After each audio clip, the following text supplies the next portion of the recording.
అరే మీరు ఏం చెప్పినా కూడా మోడీ మీద రుచినట్టు అంతే కదా కళ్యాణ్. అరే సుప్రీంకోర్టు న్యాయవాది అయినటువంటి యశ్వంత్ వర్మ అనేటోడు ఏమంటారు న్యాయం నమ్ముకున్నాడు.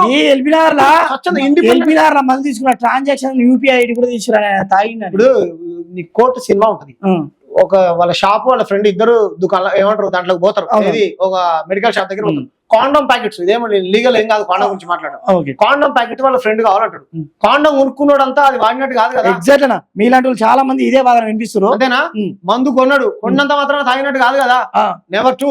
ఒకరు తాగిండే అనుకో, ఆయన చచ్చిపోయిందా, యాక్సిడెంట్ అయ్యి ఏమంటారు ఇదే అయిపోయిందా, ఎక్కడి నుంచో ఫోటోలు తీసుకొచ్చి మార్ఫింగ్ చేసి మీరు 10 రోజుల తర్వాత విచారణ చేసినాం ఇదే అని చెప్పి ప్రయత్నం చేస్తే ఎవరు నమ్ముతారు? అదే వచ్చినప్పుడు దానికి సమాధానం చెప్పాలి. నేను తెలంగాణ శామనతో పాటు క్రైస్తవ సమాజాన్ని మొత్తం చెప్తున్నా, మీరు ఇప్పటికి నమ్మట్లేదు కాబట్టి ప్రవీణ్ పగడాల గారు చనిపోలేదు.